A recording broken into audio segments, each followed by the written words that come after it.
Good morning. मैं मोहित कटारिया स्वागत करता हूं आपके अपने यूट्यूब चैनल न्यू फिजिक्स पर। प्यारे बच्चों, हम कक्षा 11 की भौतिक विज्ञान पढ़ रहे थे, जिसमें हमने आपको लेसन नंबर 3 करा रहे थे। लेसन नंबर 3 में हमने आपको क्या पढ़ाया है? विमा पढ़ाई है। फिर हमने आपको पढ़ाया कि विमा के उपयोग क्या हैं।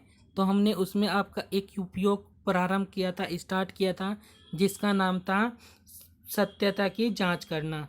यानी जो हम भौतिक विज्ञान में समीकरण पढ़ते हैं, उनकी क्या करनी होती थी? जांच करनी होती थी। उनकी जांच के लिए हम क्या करते हैं? डेरिवेशन कर रहे थे। ठीक है, तो उसमें हमने आपको कुछ 4-5 क्वेश्चन करा भी दिए थे। कुछ क्वेश्चन आपको होमवर्क करने के लिए भी दिए हैं, जो आपने करके भी दिखाए हैं। कुछ जिन्होंने नहीं किए वो उनके लिए हम उसको सोल्व करके दिखा देंगे। तो शुरू करते हैं आज की अपनी वीडियो। तो यहाँ से ये क्वेश्चन हमने कल आपको होमवर्क के लिए दिया था कि ऊर्जा समीकरण E बराबर mc² की सत्यता की जांच कीजिए, जहां E ऊर्जा है, m द्रव्यमान है तथा c क्या है? प्रकाश की चाल है। तो दिया गया समीकरण लिख लेंगे E बराबर mc²। Left hand side E लिखेंगे। E की विमा यानी E क्या है? ऊर्जा है। और मैंने आपको एक चीज़ बताई थी, कैसी भी ऊर्जा हो, किसी भी प्रकार की ऊर्जा हो, सबकी विमा क्या रहती है? समान रहती है। तो ऊर्जा की विमा होती है ml2t-2। कैसी भी ऊर्जा हो, सबकी विमा क्या होती है? ml2t-2। तो ये हमारी क्या आ गई? लेफ्ट हैंड साइड आ गई ऊर्जा की विमा।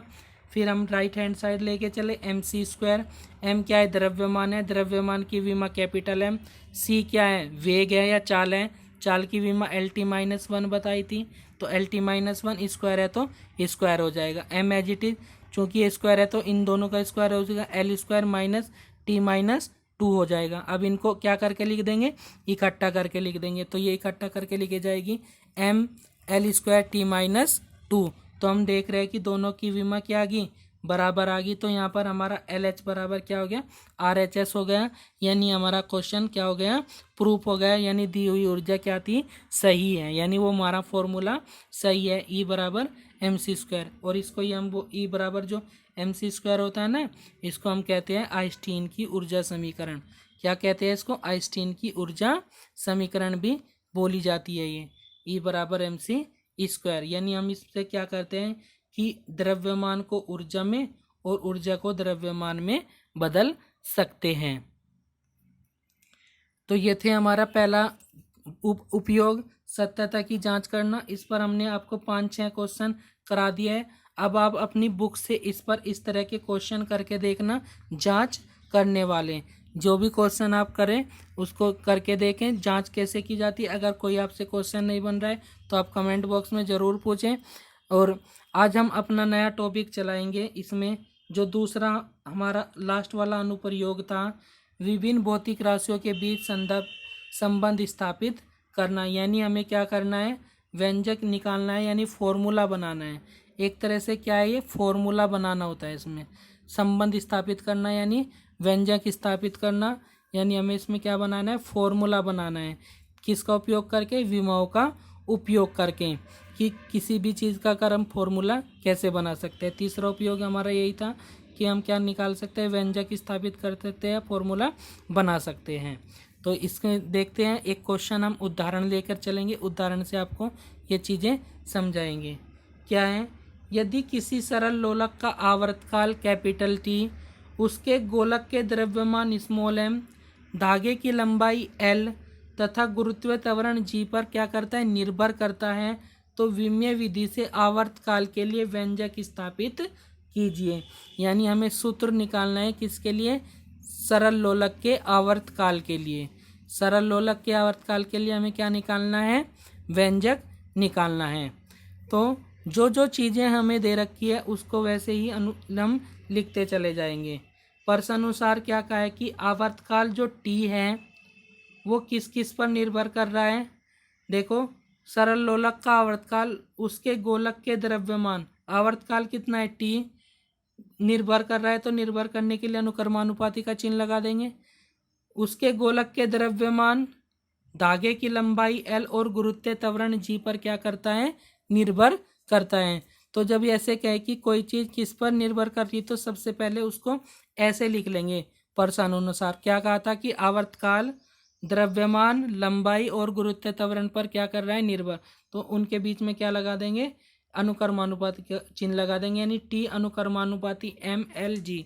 यानी जो टी है वो किस पर निर्भर है, एम पर है, एल पर है और जी पर है। तो सबसे पहले आपको ये काम करना है जब हम कोई भी डेरिवेशन विमेय विधि से करेंगे।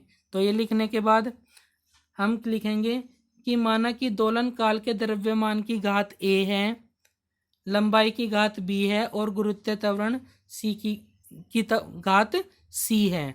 तो उसके बाद ये चीज़ें लिखनी है, जितनी भी राशि दी होगी उतनी हम घातें मानते चले जाएंगे।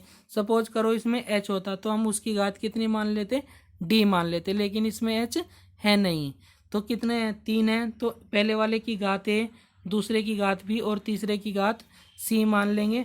तो फिर हम लिखेंगे टी एम की पावर a, एल की पावर b और g की पावर c। हमने क्या मान ली, इसकी घातें मानकर लिख दी। अब यहाँ से अनुक्रमानुपाती का चिन्ह हटाएंगे। तो आपको पता ही है जब अनुक्रमानुपाती का चिन्ह हटाते हैं तो वहाँ पर एक नियतांक आ जाता है, यानी एक कांस्टेंट राशि आ जाती है। वो हमने मान ली कि क्या है, k है। तो यहाँ से अनुक्रमानुपाती का चिन्ह हटाने पर एक कांस्टेंट राशि k, तो टी के एम की पावर a, एल की पावर b और g की पावर क्या होगी, c। ये हम इसको क्या मान लेंगे, समीकरण नंबर 1। यहाँ तक चीज़ें क्लियर है। सबसे पहले जो चीज़ दिए हुए उसको डिपेंड करेंगे, फिर जितनी भी चीज़ दी होगी उनकी घातें मानेंगे, उनकी घातें मानने के बाद यहाँ से उनको लिख लेंगे, फिर यहाँ से अनुक्रमानुपाती का चिन्ह हटा देंगे और फिर एक कांस्टेंट मान लेंगे k। तो ये हमारी यहाँ पर इक्वेशन नंबर फर्स्ट हो गई। हमने लिखा भी है जहाँ के एक नियतांक है, के एक क्या है, नियतांक है, कांस्टेंट है। अब क्या करेंगे, दोनों ओर की विमाएँ लिखने पर अब क्या करेंगे, दोनों तरफ की विमाएँ लिखेंगे। तो आवर्तकाल की विमा तो टी होती है, तो बस टी को ब्रैकेट में लिख लेंगे। हमेशा याद रखना विमाएँ इस ब्रैकेट में ही लिखी जानी। अगर आपने बिन ब्रैकेट के विमाएँ लिख दी वो गलत मानी जाएगी और आपका नंबर कैंसिल हो जाएगा। तो हमेशा विमाओं को कहाँ पर लिखना है, ब्रैकेट में ही लिखना है। द्रव्यमान की विमा m, m की घात a, लंबाई की विमा l की घात b और गुरुत्व त्वरण की विमा क्या बताई थी, LT-2 और उसकी घात c। मैं इसलिए कह रहा हूँ कि आपको विमाएँ अच्छे से याद होनी चाहिए। देखो यहाँ पर काम आ रही है, किसकी विमा काम आई, त्वरण की विमा काम आई। तो ये जितनी भी विमाएँ आपकी उंगलियों पे होनी चाहिए, इतनी अच्छे तरीके से इनको याद कर लो। अब क्या करेंगे, इधर तो केवल टी टी है, एम की घात 0 लिख सकते हैं, क्यों, हमें हमारी जर्नल फॉर्म होती है MLT, यानी ये वाली फॉर्म होती है। हमें किसी की विमा लिखने के लिए M लिखा जाता है, LT लिखा जाता है, ठीक है। चूँकि इधर TT है तो हम M की घात क्या लिख सकते हैं, 0। इसी तरह से L भी नहीं है, L की घात भी क्या लिख सकते हैं, 0 और T की घात कितनी है, 1। यहाँ पर इसको भी सोल्व करके लिख लेंगे, M की घात कितनी हो जाएगी, A, और यहाँ पर देखें L की घात B और L की घात C, तो L की घात क्या हो जाएगी, जुड़ जाएगी, यानी B प्लस C हो जाएगी, और यहाँ से T की घात -2C हो जाएगी। अब दोनों पक्षों की विमाओं की क्या कर लेंगे, तुलना कर लेंगे। तो हम देख रहे हैं कि M की घात इधर कितनी है, 0, और M की घात इधर कितनी है, A। तो A का मान कितना आ जाएगा, 0। L की घात इधर 0 है और इधर कितनी है, B प्लस C। तो B प्लस C का मान किसके बराबर आ जाएगा, 0 के। यहाँ से B का मान निकाल लेंगे, C को उधर भेज देंगे तो C माइनस का हो जाएगा, B बराबर माइनस के C। अब T की तुलना करेंगे तो -2C बराबर किसके हो जाएगा, 1 के। T की घात यहाँ 1 है और यहाँ कितनी है, -2C। -2C बराबर 1, यहाँ से C का मान तो -1/2 उधर भेज देंगे, तो ये हो जाएगा C बराबर -1/2। C का मान यहाँ पर रख देंगे, तो यहाँ पर रखने पर B का मान आ जाएगा B बराबर 1/2। तो इस तरह से हमें A का मान मिल गया, B का मान मिल गया और C का मान मिल गया। ये A, B और C के मान समीकरण नंबर 1 में रख देंगे। जो हमने समीकरण ऊपर समीकरण नंबर 1 मानी थी ना, ये वाली, इसमें यहाँ पर A, B, C के मान रख देंगे। तो जब A, B, C के मान रखेंगे हम, तो A, B, C के मान समीकरण 1 में रखने पर T के as it is M, A का मान कितना आया, 0 गुणा L, B का मान कितना आया, 1/2 गुणा G, C का मान कितना आया, -1/2। 2। आपको पता है किसी की राशि की घात कितनी हो 0, उसका मान हमेशा कितना होता है 1 होता है। जब आपको शुरू में हमने कुछ मैथ के फॉर्मूले लिखवाए थे वहाँ भी आपको बताया था। तो m तो क्या हो जाएगा, कैंसिल हो जाएगा, m का मान 1, l की पावर 1/2, g की पावर -1/, तो इसको भी हम क्या लाएंगे, नीचे ले आएंगे। तो नीचे घात आकर कैसी हो जाएगी, प्लस के l की पावर 1/2, g की पावर 1/2। तो हम इसको एक जगह पर लिख सकते हैं कि यानी l/g की पावर क्या लिख सकते हैं, इसको 1/2 लिख सकते हैं। और 1/2 का मीनिंग क्या होता है, अंडर रूट। तो इन दोनों का हम क्या क्या लिख सकते हैं, अंडर रूट में लिख सकते हैं कि के बराबर l/g। तो यहाँ तक अगर आप छोड़ देंगे आपका क्वेश्चन यहाँ तक भी ठीक है। ठीक है, यहाँ तक आपका क्वेश्चन क्या हो जाएगा, ठीक हो जाएगा। यही हमें निकालना था। लेकिन वैसे फॉर्मूले में 2 पाई होता है। जब हम ये चैप्टर आपको सरल लोलक वाला पढ़ाएंगे वहाँ पर 2 पाई फॉर्मूले में होता है। तो के की जगह क्या लिख देंगे, 2 पाई लिख देंगे। के की जगह क्या लिख देंगे, 2 पाई। आप सोच रहे होंगे सर हमें कैसे पता चलेगा कि 2 पाई होता है। तो अगर आपको नहीं पता कि क्या होता है तो आप यहीं पर अपना क्वेश्चन छोड़ देना, यानी यहाँ पर अपना क्वेश्चन छोड़ देना, तो आपका आंसर यहाँ तक भी ठीक माना जाएगा। लेकिन चूंकि हमने अब आपको बता दिया है कि टी का मान कितना रखना है, सॉरी के का मान इस वाले फॉर्मूले में कितना रखना है, 2 पाई। तो अब आपको पता हो जाना चाहिए कि यहाँ पर हमें क्या लिखना है, 2 पाई लिखना है। तो ये हमने आपको अब बता दिया कि के का मान क्या लिखना है, 2 पाई लिखना है। तो यहाँ से हमारा आ जाएगा टी बराबर 2 पाई √l/g। यही सरल लोलक के आवर्तकाल का क्या होता है, फॉर्मूला होता है। यही हमें निकालना था किससे, विमीय विधि से। तो इस तरह से हम क्या निकाल सकते हैं, कोई भी फॉर्मूला निकाल सकते हैं विमीय विधि से। तो इस पर ही क्वेश्चन बनते हैं 5 नंबर के। जो मैंने एक एग्जाम्पल कराया ये मोस्ट इम्पोर्टेंट एग्जाम्पल है, इसलिए मैंने इस एग्जाम्पल को कराया है और 5 नंबर का पूछा जाता है। तो इसको बहुत अच्छे से करना है आपको। तो इस तरह से किसी का भी फॉर्मूला हम निकाल सकते हैं। एक ये उदाहरण दिया हुआ है, यदि किसी कंपित तार की आवृत्ति n, लंबाई l, तनाव f तथा एकांक लंबाई का द्रव्यमान m हो तो विमीय विधि से आवृत्ति के लिए सूत्र की क्या करिए, ज्ञात कीजिए। यानी आवृत्ति के लिए हमें सूत्र निकालना है। इसमें एक चीज़ आई है, एकांक लंबाई का द्रव्यमान क्या होता है, इसको नोट कर लेना। वैसे जब मैं इसका सॉल्यूशन कराऊंगा तब भी आपको इसको बारे में बता दूंगा, लेकिन थोड़ा सा अब बता रहा हूँ तो अगर हो सके तो इसको भी नोट कर लेना। एकांक लंबाई का द्रव्यमान होता है m।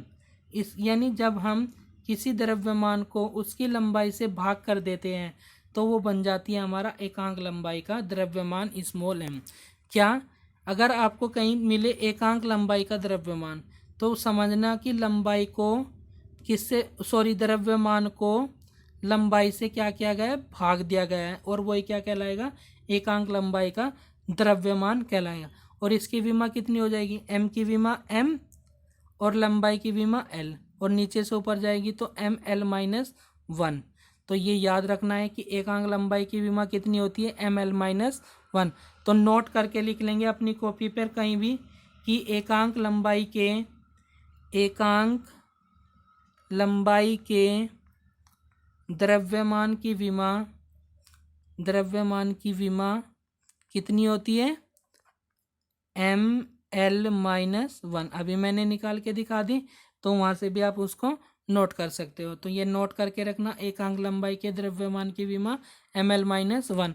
तो मैंने ये आपको एक तरह का हिंट दे दिया है इसमें। तो इसको आपको होमवर्क में क्वेश्चन को करके देखना है। n के लिए फॉर्मूला निकालना है हमें। जो भी आएगा आप अपना ट्राई करके देखना, नहीं तो मैं कल इसको डेरिवेशन को ज़रूर कराऊंगा। एक बार आप भी इसको घर पर करके देखना है। तो आज की वीडियो में इतना ही। वीडियो अच्छी लगी तो वीडियो को लाइक करना, शेयर करना, और जो भी आपकी प्रॉब्लम है उनको कमेंट करके पूछना। और अभी तक जिसने चैनल सब्सक्राइब नहीं किया है वो चैनल को ज़रूर सब्सक्राइब कर लें।